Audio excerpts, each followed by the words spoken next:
Hello there and welcome. This is Rujit Dave and this is the first episode of the series on mental faculties. And today's topic is what was it? Oh, sorry, it's memory. I'm going to teach you how to remember things and other cool stuff. Remember in the last video I told you there are 6 mental faculties: reason, memory, intuition, perception, will, and imagination. So in this series I'm going to deal with each mental faculty in a single video. So this video, it's about memory. You'll often hear people say that they've got terrible memory.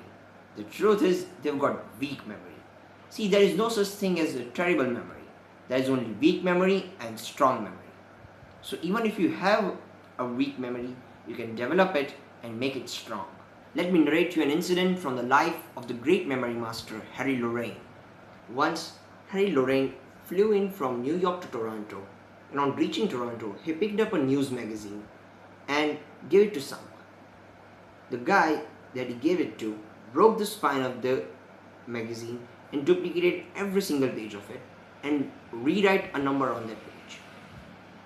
After that Harry went to a conference and gave a single page to each and everyone attending that conference. Remember, there were about 3,000 people attending that conference. That's right, you heard it right, 3,000 people, and each one of had a page with them. And you can stand up in that conference and yell out the page number and start reading. You know, where you stop, Harry will continue. Harry Lorraine had a phenomenal memory. You know, he would meet each and every person at the door, shake hands with them and introduce himself. And he would say at the conference, "If I met any one of you at the door, please stand up." He would not only call you by your name, if it was hard to pronounce, he will even spell it. Harry Lorraine is a memory master. And if you want to develop your memory seriously, I surely recommend his book, How to Develop Superpower Memory. That book is a classic. And if you want to develop your memory to a point where people think that you are a memory master, make sure you read that book cover to cover. The one single strategy to developing memory is ridiculous association. That's right, you heard it right. I'll repeat it again. Come on, one more time. Ridiculous association. What does that mean? That means that if you want to remember a thing, associate it with something that you already know. Link it with something that you already know in a ridiculous, unusual, or absurd manner. Why am I saying this? The reason is, if you link it with something in an absurd manner, your mind is conditioned to remember it for a longer period of time. You heard that right. You have to link your subject or the thing that you want to remember with something that you already know or already remember or already familiar. Most people have difficult time remembering speeches. It happens that you have to give a presentation in front of the meeting or the boardroom, or if you are a student, you have to give a presentation in front of your classmates.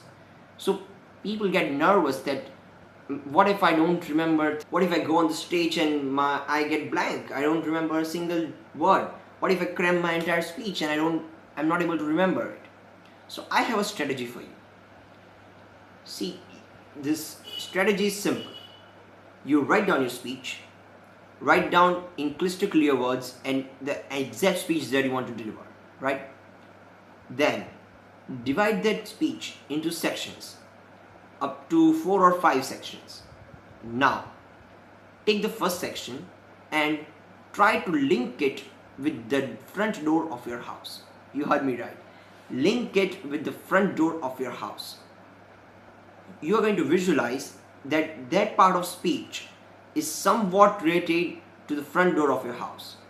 So try to make combination, try to pick up keywords that relate to your front door of the house and try to link them in a most absurd way, right? So try linking this.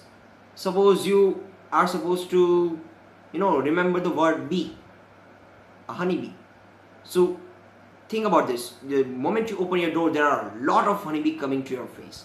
So that's the way to remember the honeybee, the main part of the first part of the speech, right?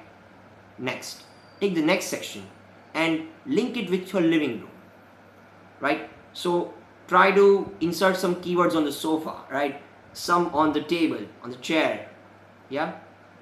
So try linking the next section with the living room of your house. Next, take the next section of your speech and try linking it with your bedroom.